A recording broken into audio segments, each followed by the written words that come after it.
With the tournament in Ina only a calendar month away, things are heating up in the Central District as we have 10 games to cover and another shakeup in the district standings. But let's go ahead and jump into the first game from Wednesday night, and that's going to be Logan versus Wabash Valley. This was a battle of third place between Wabash Valley and Logan as both teams were tied going into the matchup. Both teams looking to bounce back after their losses Saturday, and it was a very even matchup going into the second half. It was tied at 28.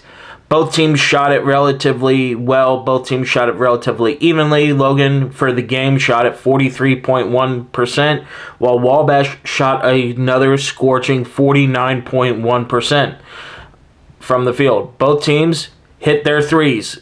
Wabash hit 6 of them, while Logan hit 5 of them. And it was really that percentage-wise. Logan only shot 27.8, while Wabash hit 40% from behind the arc. Free throw is another thing. Logan shot 22 free throws to Wabash Valley's 18, so it was even on the free throw department, and Wabash was able to capitalize on that, hitting 15 compared to 14 for Logan. Rebounds, Wabash won that battle 34-31. Assist, they each had double digits in assists, with Wabash having 11, Logan having 12. Both of them had 18 turnovers, so the turnover battle was the same. Let's go ahead and jump into the individual performances. Logan was led by Julian Norris, who was 7 of 12 from the field, had 3 rebounds, 3 of those assists, had 2 steals, and he had 4 turnovers. He finished with 19 points. Elliot Landis, who is one of their big men, as I've mentioned a couple different times on this podcast, he was 6 of 10 from the field.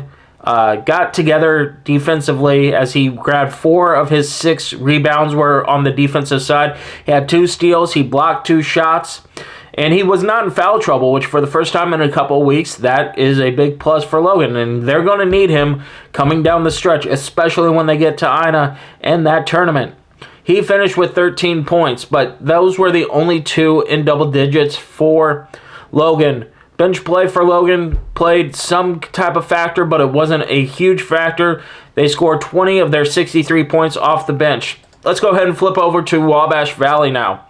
They were led by Kaleem Taylor, who was 5 of 8, 9 of 10 from the foul line, and had 3 steals to go along with 3 assists. He finished with 19 points, leading the way for the Warriors.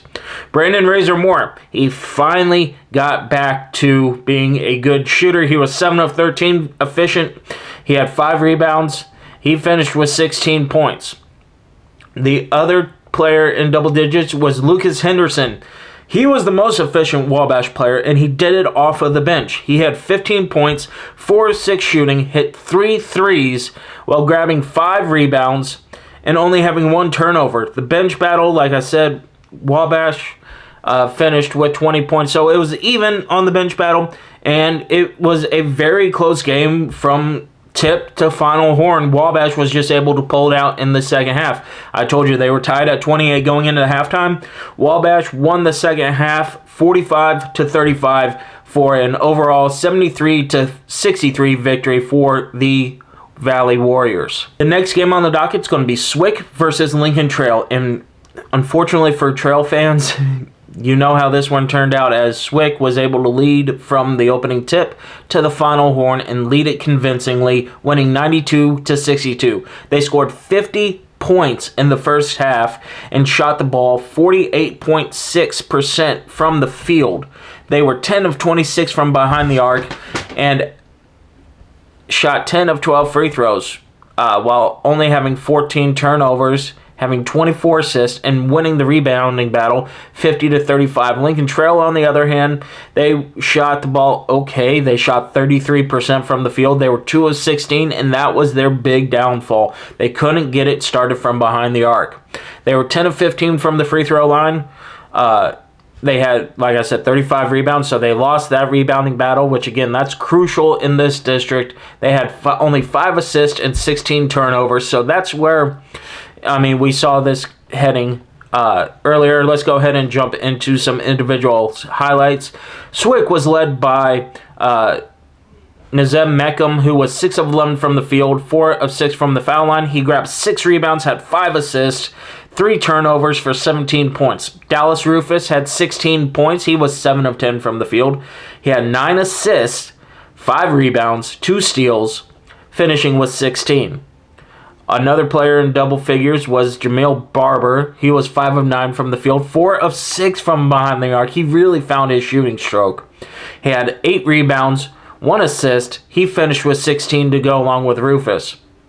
Another player off the bench this time was Nazir Leonard. He was okay. He shot 5 of 12 from the field. He was 4 of 4 from the free throws. He had grabbed 6 rebounds, 4 assists, and he finished with about 15 points or so.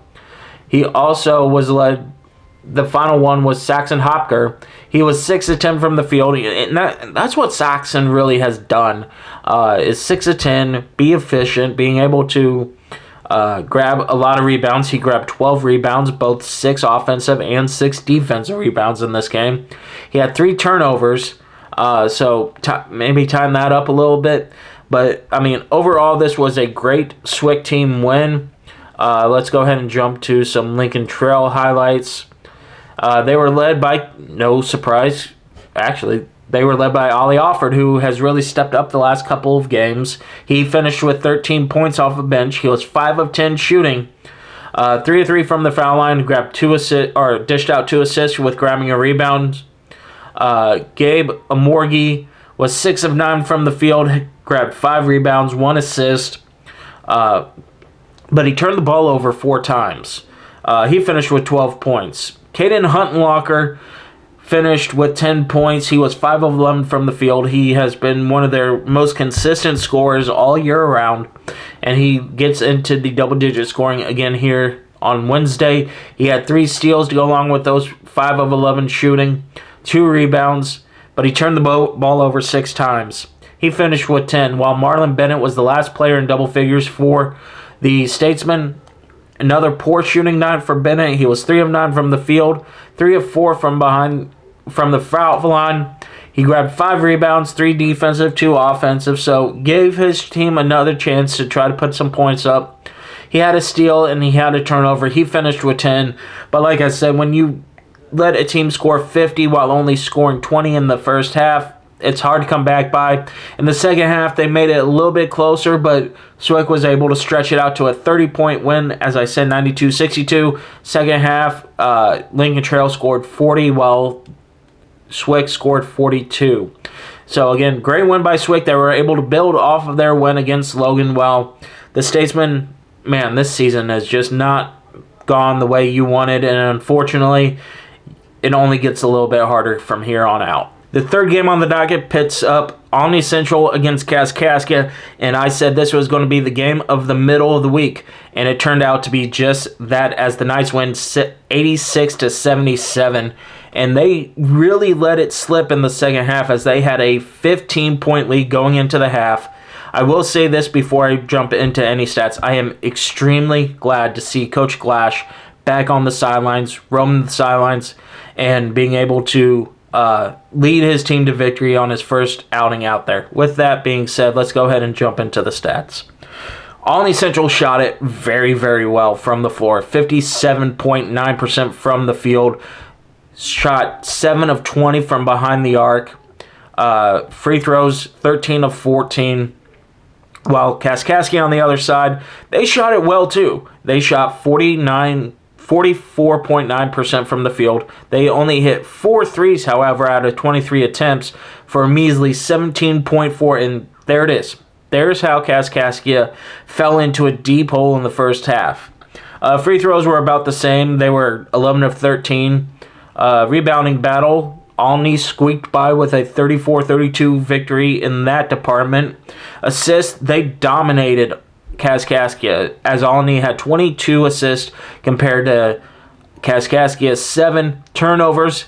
The Blue Knights forced 17 turnovers, while the Blue Devils forced 14 turnovers. And again, for Coach Glash's first time out, I'm really excited to see him out there and roaming those sidelines.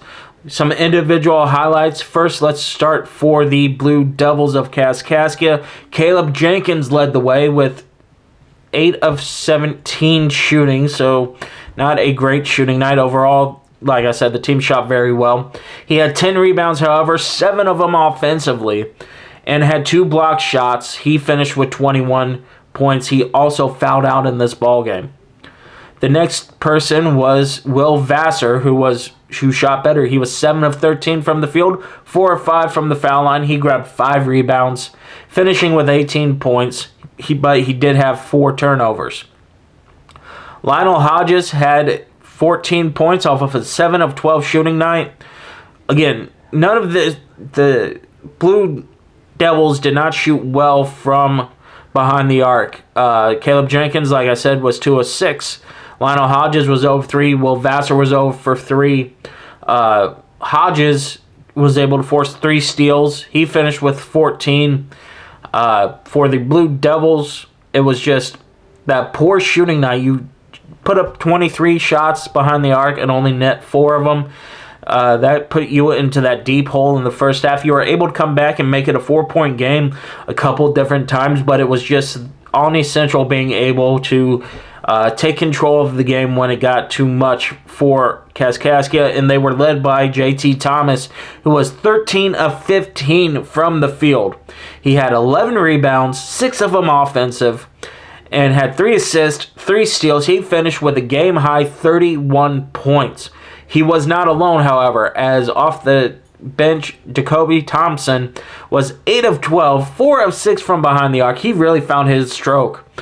7 rebounds, 3 assists, 1 steal. He finished with 24. So those 2 players combined really led the way for the Blue Knights. But Darian Lewis was not to be left out of the scoring frenzy. He was 6 of 10 from the field, 4 assists, 2 steals. He did have 5 turnovers, however. He finished with 18 points. The 3 for Olney Central really led the way. And again, they're all guards, I believe. And they shot really well from the field. Like I said, a scorching 57.9. You don't see that a lot in professional basketball, college basketball, high school basketball. So the fact that they were able to shoot that well, like I said, they built that 15-point lead in the first half. Kaskaskia made it a game as they got on a couple different runs in the second half. They were able to weather the storm and protect their home floor in the dungeon.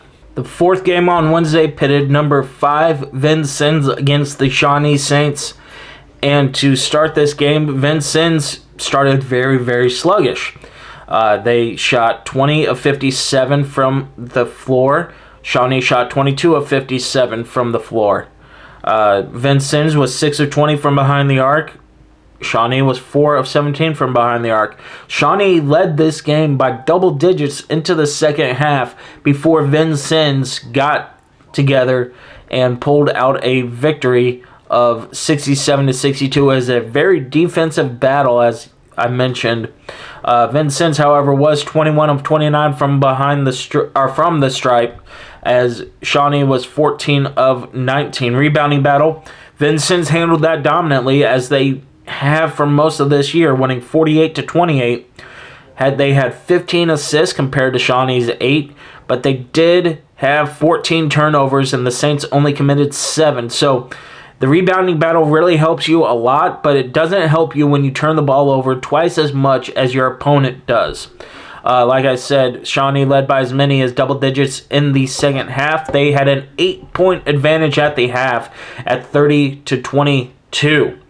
And it really wasn't as close as the score predicted.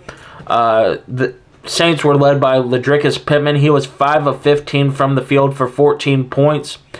2 of 7 from behind the arc.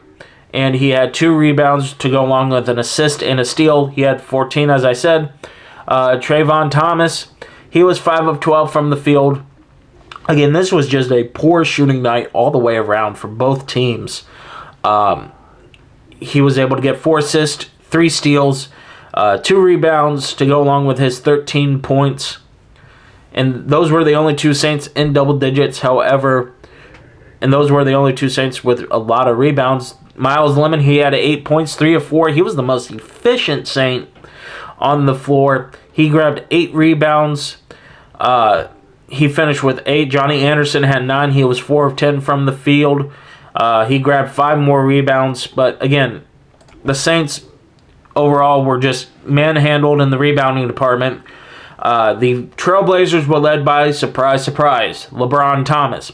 He had to take 19 shots to get there, as he was 6 of 19 from the field, 2 of 8 from behind the arc, 6 of 9 from the foul line.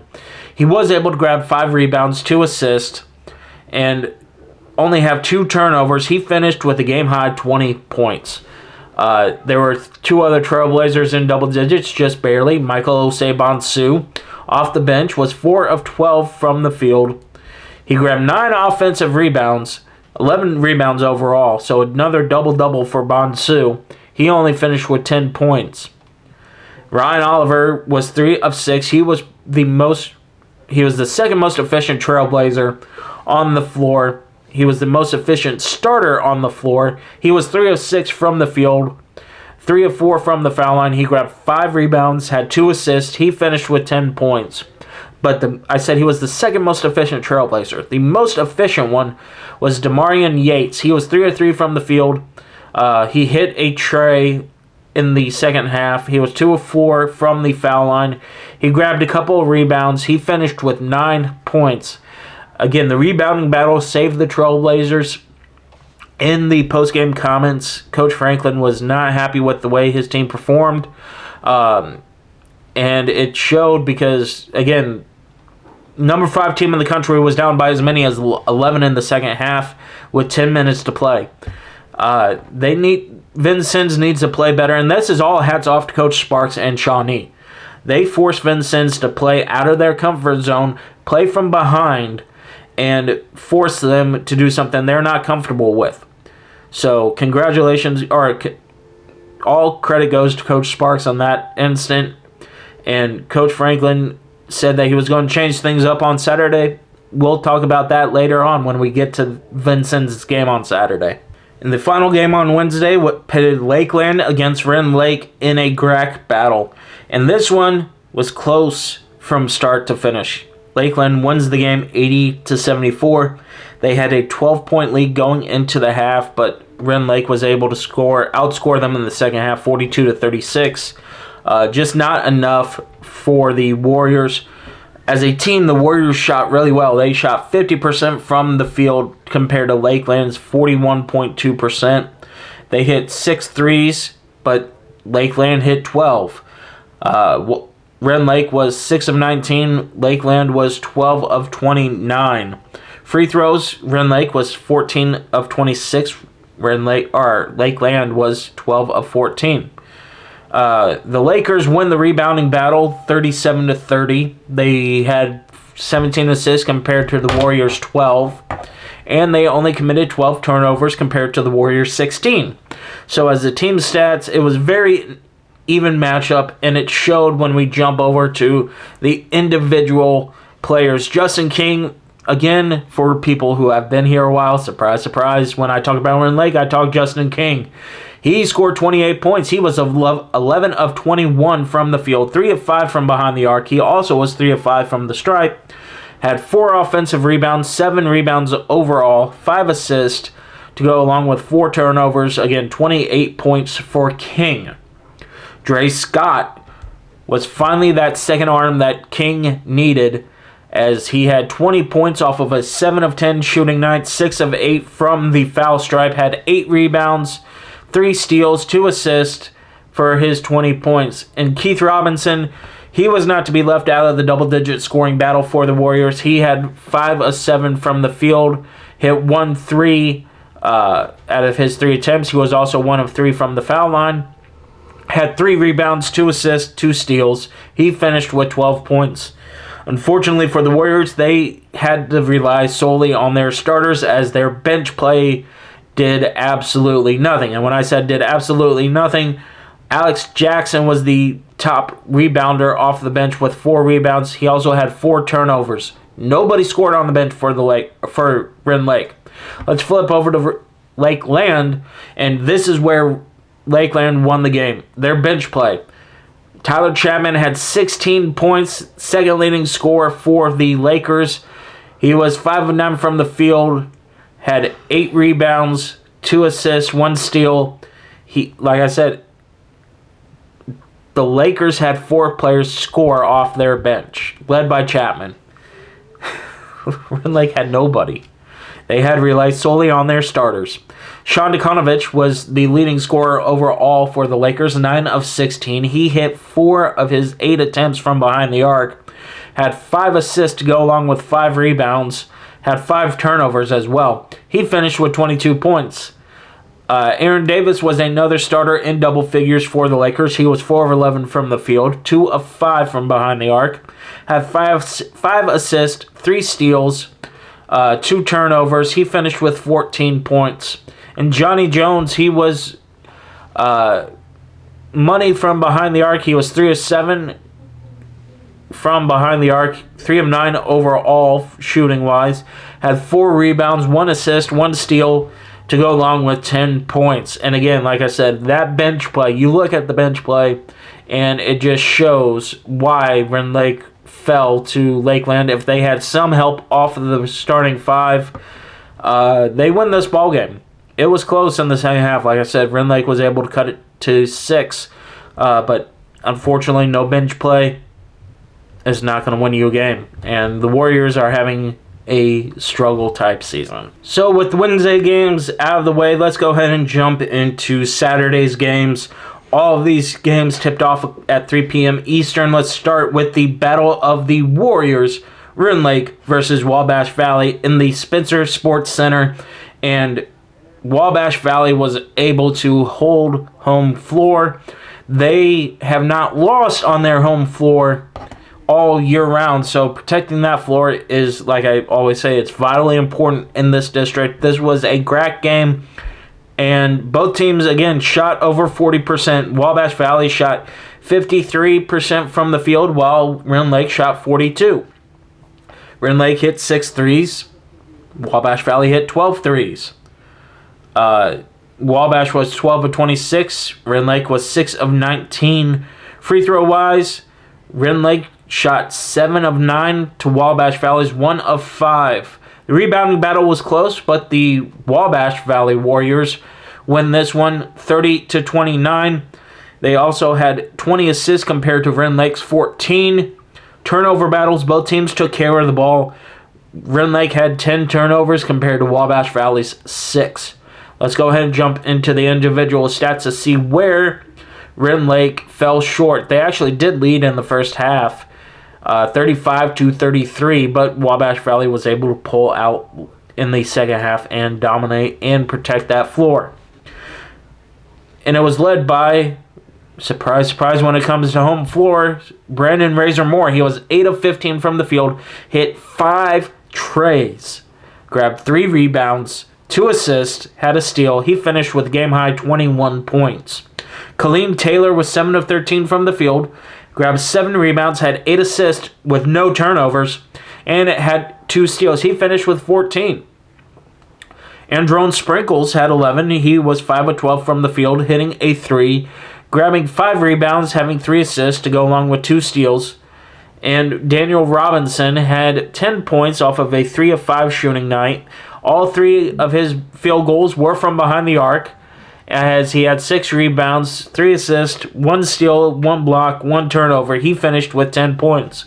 For the Warriors of Rend Lake, they were led by not Justin King, although he did score in double figures. They were led by Dre Scott, who was 8 of 13 from the field, had 10 rebounds, 1 assist, and had 2 turnovers. He finished with a game-high 19 for the Rend Lake Warriors. Justin King had 13. He was 5 of 11 from the field, hit a 3, was 2 of 2 from the stripe, grabbed 5 rebounds, 3 assists, and 2 steals. Reese Johnson got back into the double-figure scoring night. He was 4 of 11 from the field. He hit 2 big threes, but it wasn't enough as he grabbed 4 rebounds, had 3 assists, and a turnover, finishing with 10 points. Rend Lake learned from their game against Lakeland, and they got some bench help. Greg Cole, while not scoring in double figures, had 8 off of a 3 of 7 shooting performance, had 2 assists as well. But Wabash Valley's bench was just deeper. They had a total of 19 points off the bench compared to Rend Lake's 12. So that's where Wabash was able to also hold serve. Again, Spencer Sports Arena leads to another Wabash Valley Warriors victory. Second game on Saturday in the first district matchup pitted SWIC against Kaskaskia in Centralia. SWIC as a team shot 34 of 71 from the floor, while Kaskaskia shot 28 of 69. 3-pointers, Kaskaskia shot 7 of 26 compared to SWIC 6 of 14. Foul line, Kaskaskia was 17 of 22, while SWIC was 16 of 20. Rebounding battle, one of the ones that I really key on when assessing these games is rebounds. SWIC was able to win the rebounding battle 43-36, winning the assist battle 22-19, and winning the turnover battle, the second most important thing I harp on, 9-14. Let's go ahead and jump over to some individual stats, starting with the Blue Devils of Kaskaskia, coming off of that heartbreaking loss to Olney Central, and they were led by Jamal Chambers, who was 9 of 15 from the field, 10 of 11 from the foul line, had 29 points, 2 rebounds, 2 steals, 1 turnover, 2 fouls. Yes. Kobe Wilmont was 7 of 13 from the field, 5 of 10 from behind the arc. He really found his shooting stroke from behind the arc on Saturday. Had 8 rebounds, finished with 19, had 2 turnovers. And the final Blue Devil in double figures was Lionel Hodges, 6 of 15 from the field, 3 of 4 from the stride. He had 12 rebounds, 6 offensive and 6 defensive, to go along with 4 assists, 1 steal, and 3 turnovers. He finished with 16 points. SWIC led at the half 45-37, and that was mainly because of their bench and Nazir Leonard, who was 6 of 16 from the field, having 19 points, go along with 4 rebounds, 2 assists, and 2 steals. He was 6 of 6 from the foul line. Saxon Hopker was 7 of 16 from the field, leading all starters. He grabbed 12 rebounds, 10 of them being defensive, had 6 assists, 1 steal, 2 blocks, and a turnover. He finished with 16 points. Jermiel Barber, once again, efficient, but not the most efficient Blue Storm player. He was 5 of 8 from the field, 2 of 2 from behind the arc. Grabbed 8 rebounds to go along with an assist, a steal, a block. He did have 3 turnovers, however. He finished with 15. I said he was not the most efficient Blue Storm player. That honor goes to Jacoby Huddleston, 6 of 6 from the field. Grabbed 4 rebounds, finished with 14 points. He also added a blocked shot as well. Nazum Meckham was the only starter not in double figures. He was 2 of 7 from the field, 4 of 4 from the foul line. He did have 3 offensive rebounds, however, to go along with 4 assists. He finished with 8 points. Dallas Rufus was good. He finished with a team high of 7 assists, 6 rebounds, 5 of them defensively, 5 of 10 shooting from the field, finishing with 12 points. And really, that was the biggest difference here, was the fact that SWIC was able to stay on top of Kaskaskia and pull out a big-time victory. They jump into a tie with Logan. Number 5, Vincennes hosted Lakeland, who was hoping to play spoiler. Unfortunately, was not able to, as Vincennes pulls out the victory 66-58. And this game was closer than it really should have been. Vincennes jumped off to a 19-4 lead to start the matchup, but the Lakers were able to claw their way back into it to make it a 28-22 game at the end of the first half. And unfortunately not able to bounce on those momentums, as they scored 36 points in the second half compared to Vincennes' 38. It was a poor shooting night in the PE complex. Both teams had 56 field goal attempts. Both teams made 20 field goals. Vincennes was able to get a little bit better from behind the arc. They were 6 of 22. Compared to Lakeland's 5 of 17. Percentage-wise, Lakeland won the average there. Free throws, Lakers were 13 of 22 compared to the Trailblazers' 20 of 27. Rebounding battle, Vincennes wins this one by 11, 42-31. Had 6 more assists than the Lakers at 16-10, but did have 4 more turnovers. They had 15 turnovers compared to the Lakers' 11. So, just looking over the team statistics, it shows why this game was so close. Let's go ahead and jump into the individuals to see who the stars of the game were. For the Trailblazers, it was led by Creek Dixon, who was 6 of 12 from the field, 6 rebounds to go along with a steal and a block, only having 1 turnover. He finished with 16 points. Off the bench, it was Kent King. He was 3 of 5 from the field, 3 for 4 from behind the arc, 4-4 from the foul line, grabbing 4 rebounds to go along with 2 assists. He finished with 13 points. LeBron Thomas had a poor shooting night, 2 of 10 from the field. He was 6 of 9 from the foul line. He grabbed 9 rebounds to go along with his 5 assists. Compared to his 2 turnovers, he did have a block shot as well. He finished with 11 points. And Michael Osei-Bonsu, another one who we look to on a regular basis, he was 2 of 6 from the field, grabbed 8 rebounds to go along with 4 points, but he was in foul trouble. Along with Ryan Oliver, both of them had 4 fouls. Oliver was 5 of 5 from the foul line to go along with 6 rebounds, 3 block shots, 1 turnover. But again, those 4 fouls limited him into his offensive output. He only had 7 points. Gerard Thomas had to step off the bench, and he did so. He was 3 of 5 from the field, had 3 assists to go along with 2 rebounds. Only turned the ball over once. He finished with 8 points. Going over to the Lakers, it was the Sean Dekonovich show. He was 10 of 19 from the field, 5 of 6 from the foul line, and 2 of 4 from behind the arc, grabbing 14 rebounds, 8 of them defensively. Having 2 steals to go along with 3 turnovers, only fouling twice, he finished with a game-high 27.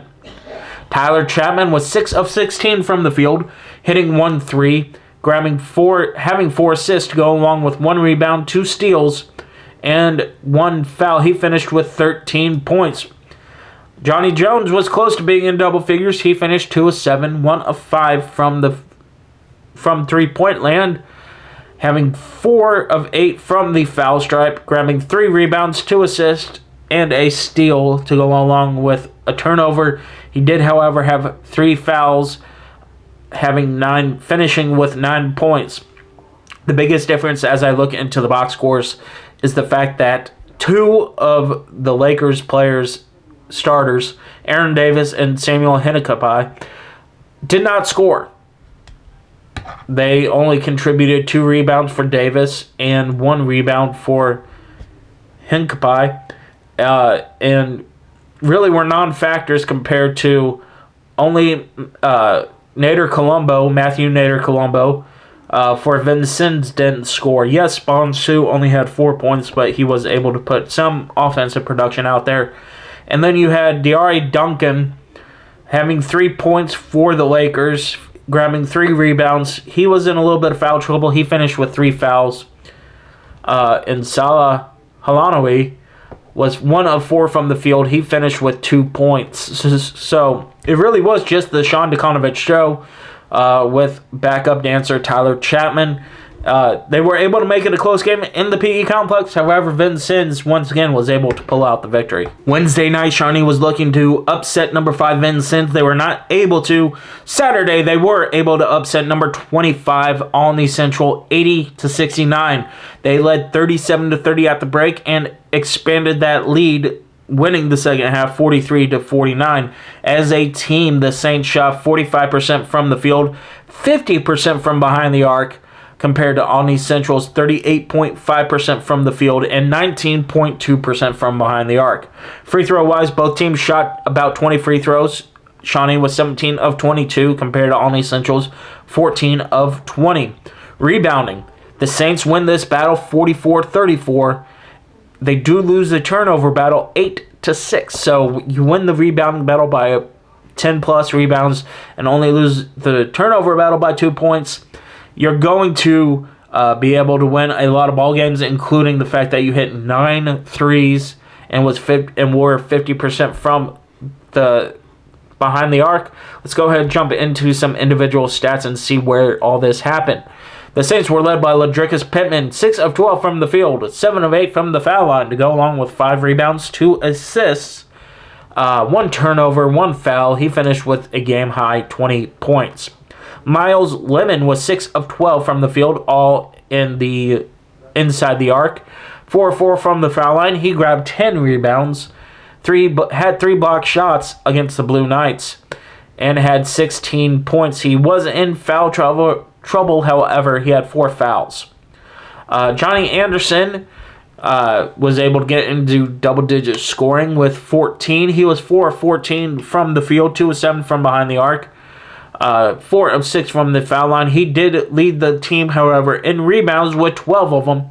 Had 2 assists, 1 steal to go along with 3 turnovers, 14 points for him. It was Keshawn Washington who led the way for the bench play of the Saints with 8 points, 3 of 5 from the field, 2 for 2 from behind the arc, and grabbed 4 rebounds to go along with 3 assists and 3 turnovers. He finished with 8. So there's where you really have a good shooting performance. Israel Walton had a 3-pointer as well. He finished with 3 points. So really, no individual really stepped up, and none of them hit more than 2 threes for the Saints. Let's jump over to the Blue Knights of Olney Central. Jacoby Thompson led the way off the bench, 11 of 15 from the field, 3 of 7 from behind the arc. He grabbed 3 rebounds to go along with 2 assists. He had no turnovers, no fouls, finished with game-high 26 points. Demarion Walkup was 5 of 13 from the field. He hit a 3. He was 5 of 8 from the foul line, grabbed a game-high 11 rebounds for the Blue Knights, dished out 3 assists, had a steal to go along with his 16 points. Those 2 were the only 2 Knights in double figures. However, JT Thomas was 3 of 8 from the field, 3 of 6 from the foul line. He was able to grab 3 rebounds and have 9 points. So there's your big thing. Olney Central had 2 players in double figures compared to Shawnee's 4, and it was really the Jacoby Thompson show for the Blue Knights. And unfortunately, Coach Glash loses his 2nd game back. It snaps a 8-game winning streak for the Blue Knights and forces Olney Central to take the 2 seed in the current standings in the district. In the final game on Saturday pitted Logan against Lincoln Trail, and the Vols pull out another victory, winning this game 70-54. They led at half 36-26. And won the second half 34-28. As a team, Logan shot 51 field goals, made 24 of them, compared to Lincoln Trail's 66 field goal attempts to 21 makes. The biggest difference here, and the reason why Lincoln Trail probably lost this ball game, is the 3-pointers. Logan was 10 of 21. Lincoln Trail did not make a single 3-point attempt, and they had 8 of them. Free throw wise, Logan was 12 of 15 from the stripe. Lincoln Trail was 12 of 19 from the stripe. Rebounding battle, Lincoln Trail actually wins this one 45-35. They only had 8 assists compared to Logan's 19 assists. They won the turnover battle. They turned the ball over 16 times. Logan was sloppy, turned the ball over 20 times. That's why I say that sometimes when I look over this, ignoring the shooting percentages, Lincoln Trail has 45 rebounds to Logan's 35 rebounds. They don't turn the ball over as much. Yes, they didn't have many assists, but that doesn't necessarily mean anything. You would think Lincoln Trail wins this ball game. And then you look at that they didn't hit a 3-pointer compared to Logan's 30 points off from behind the arc. There you go, Trail fans. That's how you lost to Logan. Let's go ahead and jump into some individual stats. And it really doesn't get any prettier for Lincoln Trail. Ollie Alford and Caden Huntlocker led the way for the Statesmen. Huntlocker was 4 of 15 from the field to go along 2 of 3 from the foul line.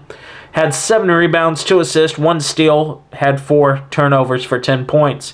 Alford also had 10 points. He was 3 of 7 from the field, 4 of 6 from the stripe. Had 5 rebounds to go along with 3 assists, 2 steals, and 2 turnovers. They were the only 2 players in double digits for the Statesmen.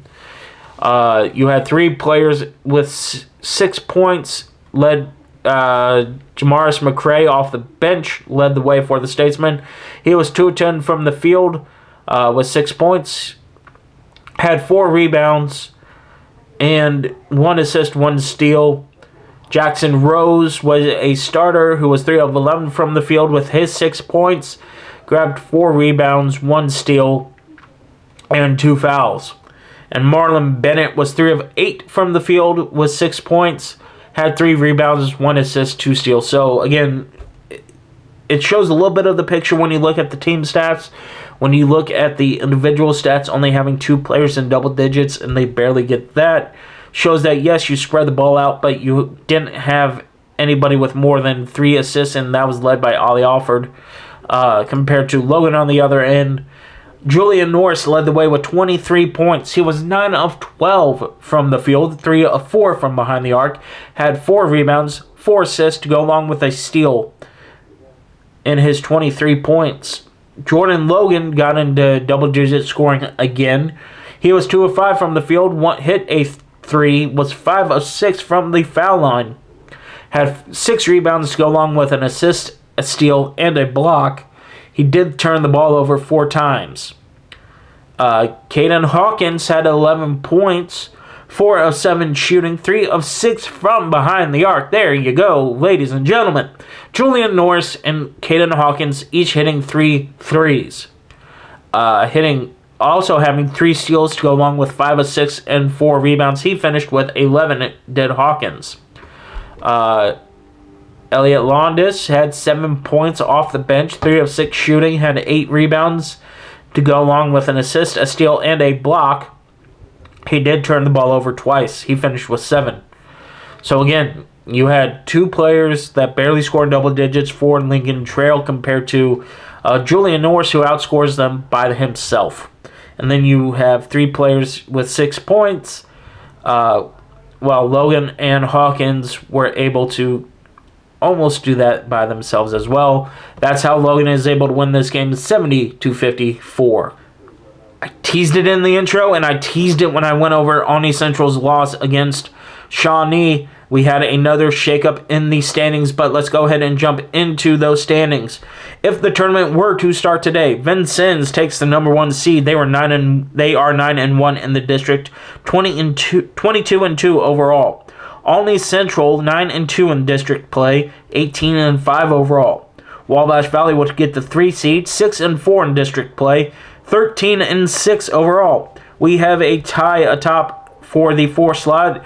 I'm currently going to give this to SWIC at 6-5 overall, 14-10 in their all-around games. Logan 6-5 in district play, 12-12 in their overall games. Shawnee gets the next seeding at 5-6 in district play, 13-9 overall. Then you have Lakeland at 4-6 in district play, 15-9. Kaskaskia at 3-8, 15-8 overall. And pulling up the wagon is Lincoln Trail, 0-11 in district play, 5-17 overall. Really, the only surprise is Kaskaskia. They started going into district play at 12-0 and now at 15-8. Lincoln Trail, they are going to just struggle the rest of the season. I see happening, unfortunately. Maybe they get upset in district tournament play, but that is to be determined. Let's go ahead and jump into Saturday's line of games. And I say Saturday's slate of games because all 9 teams are going to be playing on Saturday. Wednesday, Valentine's Day, they had a built-in snow, rain, makeup day if you couldn't play due to weather. Obviously, that's not happening because this video is coming out on Wednesday, but let's go ahead and jump into the first Saturday matchup, Lakeland versus Olney Central. I see this going in the way of the Blue Knights. I wouldn't be surprised if Lakeland, getting a week to practice, puts up a good battle against the Blue Knights. I just see Coach Glash and Coach Levina showing their team, hey, this is why we lost against Shawnee. We did not take them seriously. We need to take Lakeland seriously if we're going to win this game and keep a hold of that 2 seed and challenge Vincennes for that top seed. We want the bye. We do not want to play, have an opponent. We want to see who we have to play going into Rend Lake. So I see them getting the guards ready to play, and I see it happening very well. And I just, as well as Coach Larry has had the Lakers going, I just don't see them pulling out the victory here. The second game Saturday that we're going to cover is going to be Lincoln Trail against Wabash Valley. It is in Robinson, so I want to give the edge to Lincoln Trail because Wabash doesn't play well on the road. This was a 5-point game when it was in the Spencer Sports Arena. Lincoln Trail, like I said, they're 0-11, so you know they lost this game 75-70. Do I see the repeat performance here? I do. Lincoln Trail will get a game against Greenville JV before Saturday against Wabash Valley. I just don't see that really helping them. They'll help with picking up another win. But the Warriors are going to be ready to play. They are fighting tooth and nail to hold on to that 3 spot. And potentially, if Olney or Vincennes struggles down the stretch, pick up that 1 seed. They are still very much in that fight for the 1 seed. So it's going to be very well, and I see Coach McGee of Wabash Valley being able to get his team ready to go against a team that they might overlook. So this does have a feeling of a trap game, but I see Coach McGee coaching his players to not look past Lincoln Trail, especially since it's the only game of the week for the Warriors. So I have Wabash Valley winning this game big. Third game on the docket is going to be Rend Lake versus SWIC. So a GRAC game, not necessarily a district game. It's in Ina. I think that helps SWIC when it comes to tournament time a little bit later. This is their second game of the week. They played Monday, February 12th against Indiana Elite Prep. They won that game 101-72. So I will do a full breakdown on that game next week. Compared to Rend Lake on Saturday, I see them winning this game by double digits like they did on January 13th. They won that game. No, they didn't win that game double digits. 64-55, they won that game. I see them win this game in double digits. Yes, it's in Ina. I just think that helps them when it comes to tournament play. Again, being able to play on this rim is an advantage for 8 of these teams. As Vincennes does not play Rend Lake. So I see SWIC coming out of here. I see Saxon Hopker having a big night and leading the way for the Blue Storm against the Warriors of Rend Lake. The fourth game in the district and another game to watch, especially since this one came down to the wire in Centralia, is Shawnee versus Kaskaskia. I said it came down to the wire in Centralia. It actually went into overtime with the Blue Devils winning 78-76. I see Shawnee picking up a big-time win, holding home floor, coming off of a 2-game winning streak on their home floor. They will be playing Tuesday, February 13th against Jefferson Community College. So going into Kaskaskia, they are going to have a game. And again, I'll talk more about that game against Jefferson next week. The game against Kaskaskia, like I said, I see Shawnee pulling out a win, building on their momentum against Olney Central and what they thought should have been a win against Vincennes. This game's going to be tight, though. I think Shawnee's going to be able to pull away late, or they're going to have a big lead in the first half, and Kaskaskia is going to be able to chip away. However, I do see the Saints picking up a win. And the game to watch of the weekend is going to be Vincennes, number 4, going into Carterville against the defending national champions, the John A. Logan Volunteers. This game was a close game in the PE complex in January, where Vincennes was able to pull out an 87-80 win there. Are they going to be able to do so again in Carterville against the defending national champions? Logan's going to bring the crowd, guys. It is going to be a very good game. It is going to be a very tough game for both teams. Whoever wins this game is going to earn this game. Each other are not going to hand this game to the other. So I want Vincennes to win just because I am from that coaching tree of Coach Franklin. I hold all amount of respect to Coach Smith-Peters. I see Vincennes winning maybe by 4 this time. It's definitely going to be a closer game. Logan is playing better basketball. They are on a winning streak. Or no, excuse me. They lost to Wabash Valley. But before that, they were on a 3-game win streak before having a 2-game losing streak, bouncing back against Lincoln Trail. I see it being one of these games where it's going to be prepare you for Ina and really prepare you for Hutch going forward. I have Vincennes winning by 4. That's going to do it for this week's video, everybody. I will talk about those non-district games next week, even though one of them has gone final. But that's going to do it for this episode, everybody. I will see you all in the next one.